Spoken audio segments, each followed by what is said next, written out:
sure how much you really want to know, but okay, a serious poem for a moment. One small afternoon, I rode on a feather to see my auntie, who was aware of my eccentricities. Uncle was combing the garden and saying, I asked you, get a decent job, boy, and things I couldn't catch. One small afternoon, I got a decent job, but found the foreman was unaware of my eccentricities.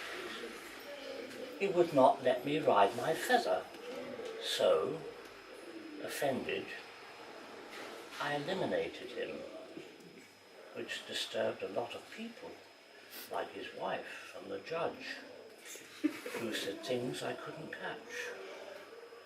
One small afternoon I was taken and detained at the Queen's displeasure, to where they share my eccentricities. Absolutely everybody here rides a feather.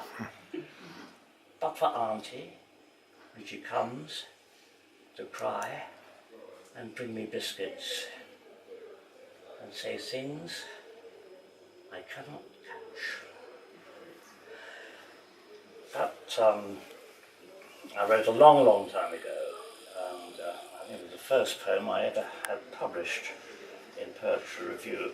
And I didn't really write any more poetry because as a journalist I needed to earn a living and have 2 kids and grandchildren and all that sort of thing, make some money. But one of my assignments was Express newspapers, sorry about that, but Express newspapers for Guardian readers. And my office was on the South Bank, overlooking the river, but also our nearest pub, very important, of course, to journalists, was the Founder's Arms, which is still there, and also it's the nearest pub to Shakespeare's Globe. And I had this vision that maybe Shakespeare, who lived around there for a time, acted around there, might well have known it, or its predecessor. So this is Join Me for Lunch at Shakespeare's Local. This morning I am Shakespeare, seated in the poet's arms, 2 verses distant from the Globe, engaged on Hamlet, or possibly Coriolanus. I get the thinnest smile from Cordelia, who looks quite pale behind the bar. Family troubles, I imagine. A row with Dad, maybe. Too soon for lunch I drink the blood of Titus A, then settle for a pound of flesh, Shylock's special of today, with cutlery from Cassius, though a rather cloudy glass of wine from Juliet I cautiously decline. Henry V drops by to use the gents, his army alongside. They boast fake timber medals and exaggerated codpieces. Police with shields persuade them all to leave. I read that Marlowe isn't very well. In fact, he's dead as far as I can tell. They're baiting bears at Southwark, hanging a girl at Tyburn for doing nothing very much. Diversions such as these intrude upon my prose. I close my eyes to think of lines to start The Tempest and Twelfth Night. Wake to find that everything I've written has been lost, translated into ale stains, embedded in the skins of tabletops, as fast as they are made, forgot as soon as done, as I wrote last week in Peak. Mid-afternoon, the clock upbraids me. Late again. An audience awaits me at the Globe. I'll write again tomorrow, the life and death of Cleopatra. I'll illuminate a darker age.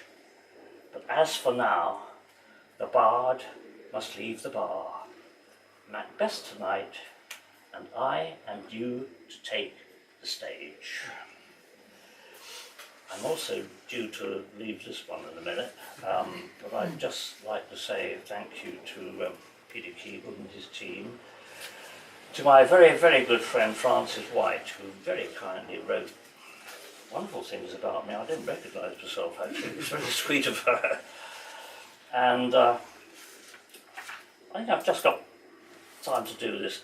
A tough audience. When you're doing this sort of thing, you're a lovely audience, but sometimes it can be difficult. This is a tough audience. They said Monday's audience would be tough, blaming the rain. So I start with the Englishman, the Scotsman and the sheep from Pontypridd, which is normally a knockout.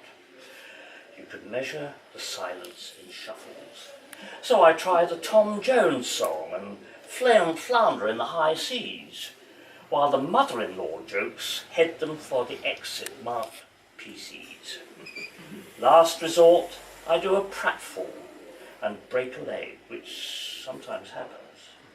Now my leg becomes their funny bone.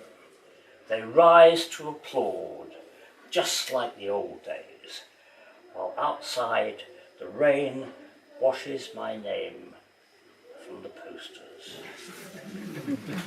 And just a quickie, I know some of you have come a long way and London's pretty crowded. If you get stuck in a queue, this is what you do. How to jump a queue. Waiting need not be a bore. Announce your name and that of your wife, your children, others in your life, the lovers lined up at your door. Request that those stuck in the queue voice their thoughts on immigration, lawlessness, Nigel Farage. I've just thought of that one actually. Nigel Farage, our failing nation. Insist they state their point of view. Ask to which party they belong, how much they earn and what they're worth, how long we've left on planet Earth, and will they join you in a song? Then watch the parting of the sea. Proceed to counter number 3.